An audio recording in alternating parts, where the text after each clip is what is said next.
You just want to look like, what can I iterate? What can I make better? Where's the biggest leak? Where's the lowest hanging fruit? These are questions you ask so you can pick something, fix it. This is uncomfortable because usually we don't want to touch this stuff. Sometimes you're just scared of what you'll unearth. Sometimes you're just scared of the amount of work. Embrace the discomfort of this, because this is the difference between $0 and $100,000. 2 years ago, I remember taking a walk and thinking about how I was comfortable with everything that was going on in my life. And in that moment, the old me would have been excited, like, this is amazing, I am comfy and all of that. But the new me was like, oh my goodness, this means that I'm giving up opportunities to grow. This means I'm giving up opportunities for quantum leaps. I mean, this is not good. I need to go look for some scary stuff and do them. Okay. Now, I want to let you know, like, walking from this place where you are absolutely comfortable or you're fighting for comfort. I used to say that I'm looking for the path of least resistance and all of those things. Going from that person to the person who's actively looking for discomfort is a big sign of growth. But what that does is that has put me in a position where, I kid you not, every 90 days, my life is different. Every 90 days, my businesses are different. Every 90 days, I have evolved. And so I 1000% have 4 years in one. I accomplish many, many times more than I could previously.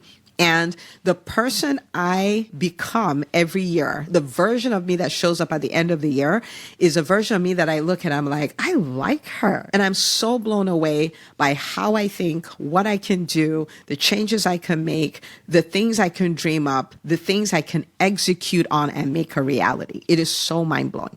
Okay. So what I want to do today is I want to share with you 7 uncomfortable things to start doing right now. Even if you don't fully understand the concept, you can start doing these things, and then you'll find out that the only addiction worth having is the addiction to become the best version of you, right? Okay, so if we have not met before, my name is Dr. Una. I'm a pediatrician by training. I'm the founder of EntreMD, and I help doctors build profitable businesses so they have the freedom to live life and practice medicine on their terms. This podcast episode you're listening to or watching, if you're on YouTube, is absolutely going to radically change you and radically change your business. I need to listen all the way to the end. I need to take this link, share it with the doctors in your world, tell them, oh my goodness, this is going to change our lives. We have been, tired of the status quo, and this is it. Because this is it. Okay, so 7 things. Number one uncomfortable thing you want to do is you want to start showing up as the version of you required to accomplish your goals. So, for instance, let us say that last year you generated $750,000 in revenue in your business, and you had set a goal for this year that you wanted to cross $1.5 million. Now, the version of you that builds a business that generates $1.5 million in revenue and the version of you that created $750,000, they're a little different, right? And so say this version of you actually has team meetings. This version of you casts vision. This version of you has a morning routine. This version of you is okay with the next pricing that you're going to have if there's going to be a price change, if that's part of the strategy. And you want to kind of embody, like, what would that person do and show up that way? One of the cheat ways I do that is, I would write it all out, like, these are the things that I would do. But I also look for examples of people who are already doing this. This is their current reality. And I write down those examples and think about those people and kind of not look at what they're doing to copy it, but it almost gives me kind of vision board that, will this person do what you're doing? Like, you've had this task on this 20% activity, this very critical activity on your to-do list for the last 3 weeks. Would this person do that? You show up to market your business when you feel like, but this person shows up consistently. Like, would this person do that? Right? So you want to start showing up like that person. You want to be the person who's leading an A team. How does that person show up? That person has certain leadership traits. So maybe you want to start reading books around that. That person has regular meetings with their team. Maybe you want to do that. That person gives their team the gift of accountability. They don't see accountability as a bad thing. They see it as what champions need to thrive. So you start giving that gift. Start showing up like the version of you required to accomplish the goals that you set. So that's the first uncomfortable thing. So it's uncomfortable, but it's fine. The ROI on uncomfortable things that will take you on the way to where you're trying to go is like unbelievable. Okay. All right. Number two is upgrade your inner circle. Upgrade your inner circle.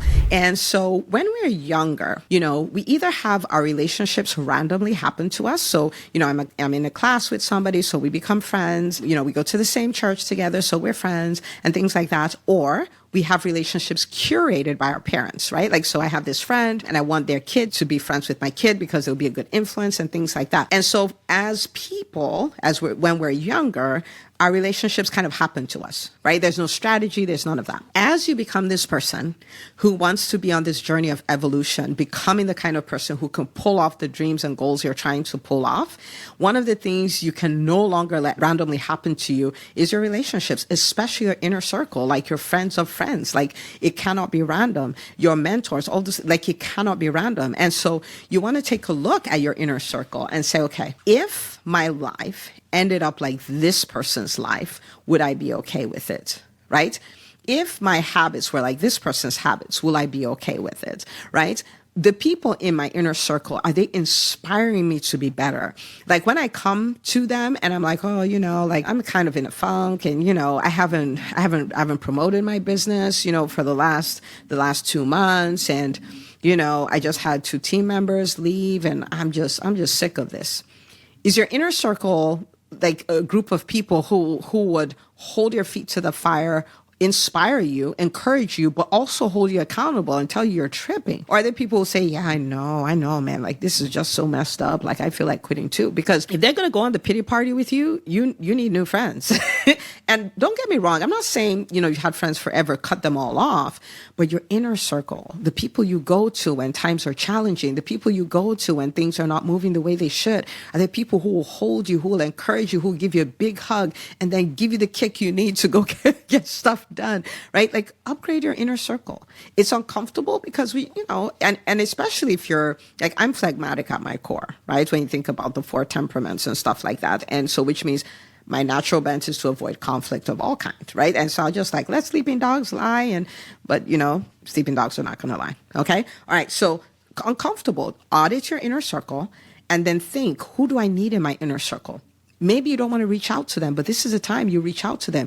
You start having conversations with them. You find out if you could go do lunch with them. You find out if you can build a web where this person is part of your inner circle. It's uncomfortable, but it'll be such a game changer, because the principle is this: you don't rise above your environment. Think about it. The language you speak. You didn't choose it. I speak English, with an accent, and I speak Igbo, which is a Nigerian language with an accent too, so I'm a native speaker of nothing. But I didn't choose these languages. I just grew up in environments where these languages are spoken and I speak them. The end. So in the same way, you're going to mirror your relationships. You can't escape it. You can't choose not to mirror them. It's only a matter of time.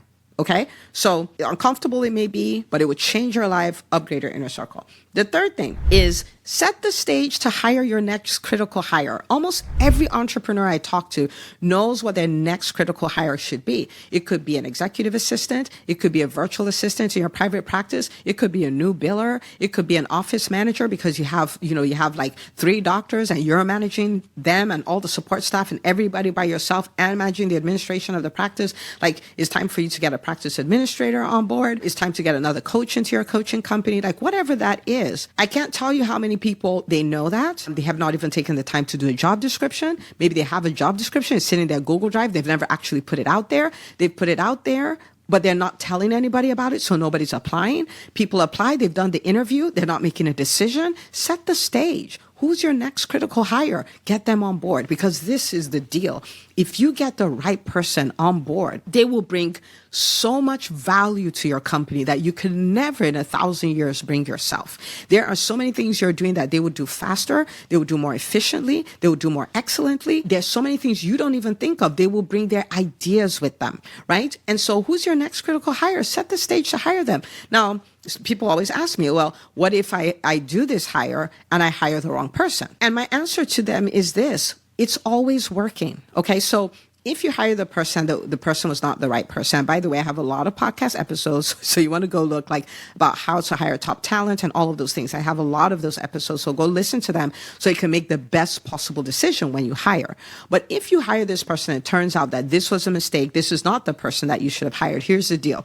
You have a job description, and if it needs to be edited, you know what was wrong. You know what happened, like I'm like, oh, I didn't put this here, I didn't put this there, that's why this happened. Okay. You have an interview process, and maybe your interview process is, I do one interview, and if the person's a warm body and they have a great smile, I hire them. Now you know that strategy doesn't work anymore, and you're going to learn the strategy that does work, right? Maybe you didn't have KRAs for them, key result areas, or KPIs, key performance indicators. So you never told them, like, this is how you know that you scored a goal. This is how you know that you're winning. So they were just coming and doing whatever task came to mind and stuff, but now you know. And so you're going to create these KPIs and these KRAs. You now have a really deep knowledge of who you do not want to work for. And so it's so much easier for you to articulate that in your job description, articulate that during an interview and all of that. So at the end of the day, even if it didn't work, it worked. Even if that person didn't work, your hiring system got so much better. And so what if we fail already? So you can go on to get the right person. Okay. That's the third uncomfortable thing I want you to do. The fourth uncomfortable thing I want you to do is to upgrade your current team. When you have a team of people who are doing a great job, I promise you they could do a greater job. But that is tied to your leadership. That is tied to you casting the vision for the company. That is tied to you holding them accountable for more. That is tied to you calling them to hire, and they can do that. You can have somebody who's a front desk and they just kind of answer the phones and they're really nice to patients and all of those things. But that front desk person can also be the person you tell, you know what, I want you to think of this as you're the schedule manager, and I want you to make sure that I have 25 patients on the schedule every day, like based on, the people who come in for appointments, based on, hitting the recaller, based on the people who call. I just want you to kind of own this. And you'll be surprised that this person could be an absolute rock star at this role. You have an office manager you can call to hire. There's so many people. There's more in them. As humans, we have the capacity to evolve and evolve and evolve. Think like Play-Doh, okay? We're not like rocks, we're like Play-Doh. And we can be one shape and we can take another shape and we can take another shape. And as you evolve, your team can evolve too, right? And so upgrade your team. Now it's uncomfortable to tell them this is where we're going because you have so many questions about it. You're not sure about it. All the things you haven't even done what you're trying to do before. So you don't even have the experience, if you will, right? But you can call them to hire. It's uncomfortable. You can tell them how you believe in them and what you know they can do. You can hold them accountable to that new level. You can do that. Upgrade your current team, okay? Upgrade your current team. Number 5, iterate your service delivery. Iterate your service delivery. The people in the EntreMD Business School can tell you this, right? The EntreMD Business School started June 27, 2020. At the time of this recording, we've been going on for over 4 years. The people who came into the school 4 years ago, and a number of them are still in the school. A number of them are still in the school from the very first cohort. They use the hashtag EBS for life. And they will tell you that the version of the school they have now is nothing like the version of the school that they had when they started. The people who came in a year ago will tell you that the version they have now is very different from the version they had when they started. Why? We're constantly iterating. We're constantly looking for how to get our people results faster, bigger. We're constantly looking for whatever roadblocks they're experiencing to remove them. We're constantly looking for themes, like where are they getting stuck so we can remove that. We're constantly looking for, okay, what do we do to give them the support they need? In my private practice, we have what we call the assembly line. And I know it sounds like a very mechanical term, but really it describes what happens from the time a patient walks through the door to the time they leave. We have an assembly line, and we're always looking at that assembly line. Okay, where are we having the biggest roadblock? What can we do there? Where are we seeing the most dissatisfaction? How can we fix that? Like my private practice is a construction site. Like it's an eternal lab. It's a lab where we experiment and do all of these things.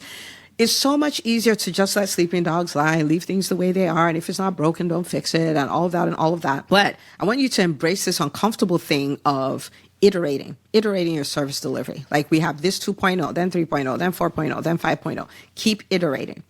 And the more you do this, the more your business evolves, the more it stays at the forefront, the more innovative your practice is, your business is, right? Okay, so that's number 5. Number 6, iterate your revenue generation system, okay? Iterate it, make it better, make it more efficient, make it more effective. So for instance, and there's so many things you can do here. Okay, so let me give you examples. I'll give you an example with a private practice and with coaching. So with coaching, maybe you have some issues with your revenue generation in terms of you have no system for what happens if somebody's credit card payment fails, right? Somebody who's working with you on a recurrent basis, like what is that? So by the time you think about it, by the time you reach out to the person, by the time you do this, you're already at 4 weeks or 5 weeks. That means you're leaving so much money on the table, right? Your revenue generation says you could also be looking at what is the speed to response. So when someone says, I want to work with you, I am ready, I want to work with you, I want you to think about this, right? This actually happened to me this week, okay? There's a project I'm working on. And, for this project, I was telling the person I'm working on this project with, I said, one of the most expensive things we can do is try to figure this out. This is not on our own. This is not a world that I've necessarily played in. So we need to find a mentor, a coach, a consultant who has done this, one, who has done this for others, two, and we need to bring this person on board. We need to pay them and just have them help us avoid all the mistakes along the line, because I'm 45. I don't have time to do this forever. We need to get to work. Now, there is a group that arguably is one of the best in the industry. And I've reached out to them 3 or 4 times. And, their process is you book a call and you do all of that stuff. I've reached out to them 3 or 4 times and they still have not responded to me. And this is over, at this point, it's a few weeks and they've not responded to me. And so this weekend I said, okay, fine, I'll reach out one last time. However, I started talking to another company and they're not as big as the other guys, right? But the thing is this, the person has taken his business to multiple 7 figures in this industry. And the person has done this for other people. Now, granted, the other company may be fantastic and maybe much bigger and all of those things. But I'm like, for where I am now, we're in startup mode. The truth of the matter is, if this guy is going to get me, he's going to help me avoid the mistakes we'll make on the way to the first million. That's about all I need, right? Now, this person, I sign up to get a call from this person. And this person sends me like an email, like, hey, we see this is what you're looking for. And it's really funny. I have another doctor in my community who is in this industry as well. This is really amazing. Because of the speed of the response, chances are I'm going to sign up with this other person because I just need this done. I just need to know what mistakes to avoid and boom, boom, boom, I'm ready to go. If there's an issue in the speed of the response, then that's also putting you in a position where you're throwing a lot of money away. Like if somebody, for my private practice, somebody's calling, like I want to get an appointment with a pediatrician or whatever, and they just can't reach you, but they can reach the other person, chances are they're going. And that's it. And that's money that was lost. Do you see what I mean? Like, so you iterate that, like, how can we increase the speed of our response? And that could be as simple as putting a VA in that process, right? And this person's thing is, they have their KPIs. This is the amount of time between responses, right? It could be as simple as that. And so you want to think about that. Private practice, now this is a place where, you're really going to live because there's so many opportunities. You're looking at your billing department. You're looking at collections up front of your co-pays, deductibles, old balances and things like that. Your insurance verification system. Like there's so many things to look at. Like this is one you're just going to iterate till you no longer have the practice, right? Like you just want to look like, what can I iterate? What can I make better? Where's the biggest leak, right? Where's the lowest hanging fruit? These are questions you ask so you can pick something, fix it. Now, this is uncomfortable because usually we don't want to touch this stuff. Like we're just like, we're paying the bills and the doctors are being paid. We don't need to worry about this stuff. Sometimes you're just scared of what you'll unearth. Sometimes you're just scared of the amount of work. Like, especially if you haven't looked at it in a while, the amount of work you'll take to fix whatever it is that is wrong. But I want to encourage you to embrace the discomfort of this because depending on the size of your business, this is the difference between $0 and $100,000, hundreds of thousands of dollars in revenue, right? So you want to iterate your revenue generation system and make it where it's an efficient machine and you're getting paid for the work that you're doing and you're not dropping opportunities to serve new clients, okay? Number 7, one of my favorites, is upgrade your mentorship. Upgrade your mentorship. And this looks a number of different ways. And so, for instance, if you are someone who loves a podcast, you get wins from the podcast, and you've been on the fence about, on the EntreMD Business School, I cannot tell you how many people are like, I listened to the podcast for years. Usually it's 2 years. I've listened to podcasts for 2 years. Not usually, but a number of them say that. And I was getting all these wins. We've had people like, and I started my own practice and all of these things going on. And I was like, and I've attended her workshops. Like, what else could there be? What else could be there, right?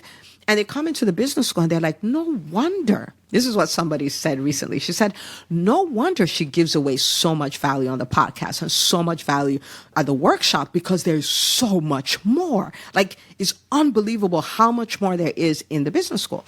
And so for you, the uncomfortable thing to embrace would be, it's time for you to join the business school. Like, really, like, you already have evidence from the workshops. You have evidence from the books. You have evidence from the podcast that this stuff works. And so imagine them being in a community with me, in a community with doctors who are doing this, and you get this structured education, you get the accountability, you get the mentorship. Unbelievable. Okay. So EntreMD.com/business, go book your call. Okay. Talk with the team. They'll help you enroll, but upgrade your mentorship. Okay. You've been doing the podcast and the book. It's time to upgrade. Now, for some of you, you're already in a relationship with a mentor. So maybe you're here, maybe you're listening to this and you're in the EntreMD Business School. Well, my challenge to you as far as upgrading your mentorship is engage with what you have. Engage with the live sessions you have access to. Engage with the unbelievably phenomenal community you have access to. They're literally your network, and they have really radically increased your net worth just because you have them. Take advantage of the Facebook community to ask questions, ask for connections, ask to be a guest, ask for all those things, right? When it's time to raise your hand, ask questions, own your space, go into the vault. There are trainings of all kinds for what you need. Engage in what you have. Now, the highest investment program I've done as far as, mentorship, business coaching, stuff like that, has been a $75,000 program. And I will tell you something funny, because I always used to wonder, because I would see people sign up for programs and not engage at all. Like, not engage, not show up for the calls, not do the work, not show up in the community, not do anything. And I always wondered, at what point do people stop doing this? At 75,000, still people that disappear. Don't be that person. Okay, it may be uncomfortable to ask questions. It may be uncomfortable to share wins. It may be uncomfortable to build connection with people, but this is discomfort I want you to embrace, like, with open arms, because it will change your life. It will change your business. It will change everything for you. Okay? Now, some other people you're engaging, but maybe it's time to go up a level. So I'll give you an example. For instance, in the EntreMD Business School, we have what is known as the EntreMD Business School. We call that EBS Grow. And we have a tier that's EBS Scale. Now, these are for people who have crossed the $1 million mark or are dangerously close to it. And these people have created new problems. Okay, so they're having big time team challenges. And it's like, how do I build a team? How do I build a self-led team? How can I build a team that works without me? How do I build a team that functions based on outcomes, not tasks? How do I build systems? Because the systems that brought me to $1 million, now they're breaking up. Like, I need to build new systems. How do I build the systems? Okay, now, I have the revenue. How do I optimize profits, right? What's the tax strategy? All of these things. So these are things that happen within EBS Scale. So again, maybe you're listening and you're over $1 million, you're over $2 million in revenue, and you've kind of been on the fence. This is a time to embrace the discomfort of putting yourself in a room where the unique kind of problems you now have are being addressed and fixed, where that's now the new norm. Right? Like, that's the new norm, and that's what's being tackled. And at that stage, what we're working on is, how do we build a business that can work without you? And not so you can walk away from your business, not so you can give up medicine, but so you have options. Sometimes people tell me, I'm so sick of my practice, I want to sell it. I'm like, well, that's not the way that works. Like, if you want to build a practice you can walk away from, whether that's selling it or keeping it, but not being actively involved in the day-to-day, that is a multi-year process. You've heard me say this on the podcast many times. That is a multi-year process. You don't start when you want it. You start now. In fact, the way I coach people to build their private practices, lead their teams and all, from the beginning, whether they are thinking about it or not, I am showing them how to do it in such a way that they have the foundation of a company they can walk away from. Right? Because one way or another, we are going to exit our companies, one way or another, because we're not going to live forever. So it's either we're going to shut it down, which is a tragedy. If you work that hard for all these years to build it, like you should get something out of it, right? They either shut it down, pass it on to a family member, or sell it. Like you're going to do something. So you might as well prepare for it, right? Okay. So that may be your uncomfortable thing. Why it's time to upgrade. It's time to go like, okay, I've been and grow, and this is amazing. It continues to be amazing. However, there's a quantum leap waiting for me in this other version of it, right? So you might need to climb up the ladder. Okay. So I want to go over these 7 things really quickly because we're going to work on this. Okay. You're not going to listen to this and say that was inspiring, that was amazing, walk away. I want this to change your business. So first thing, you're going to show up like the version of you required to accomplish the goals you want to hit. Number 2, you're going to embrace the discomfort of upgrading your inner circle. Number 3, embrace the discomfort of setting the stage to hire your next critical hire. Number 4, embrace the discomfort of upgrading your current team. Number 5, embrace the discomfort of iterating your service delivery. Number 6, embrace the discomfort of iterating your revenue generation system. And number 7, upgrade your mentorship. Embrace the discomfort of doing that. I will tell you that you can become very comfortable being uncomfortable. That is the stage where I am, where I'm actually looking for discomfort because the return on investment is so high. I'm okay with being uncomfortable. I'm okay trying new things. I'm okay doing things that I'm quote unquote scared of. Like there's a critical hire that I'm working on right now that I'm like, oh my goodness, like, oh, can I not do this? Right? But I'm sitting in the discomfort of it. I'm working through the job description. I'm soon going to put out ads there because I know once I do this and I get it right, the return on investment will be out of this world. So here's your homework. And this is something I could have totally charged for, right? I didn't have to come out and share all of these things. Your thank you to me is that you do your homework. Okay. So this is your homework. I want you to pick at least 3 of these things. I want you to go do them. And I want you to send me a PM on Facebook or LinkedIn or a DM on Instagram and say, I've evolved with 3 exclamation marks. I've evolved. And I want you to tell me what you did. Okay. So this is the deal. I want you to think about this because this is the way I think about my life. And it's such a fun journey, right? What if every 90 days you took 3 uncomfortable things and you did them every 90 days? That means at the end of the year, you'd have done 12 uncomfortable things. You would have transformed 12 times. You would have evolved 12 times. You'd have been different. You would have iterated yourself as the entrepreneur 12 times. If you do that, you as a human, you will be unrecognizable to the people around you and to you yourself. Like you actually know what you're doing, but you're like, I don't know how I got here. But you know what you're doing, but you're like, I don't know how I got here. And I want you to have that experience.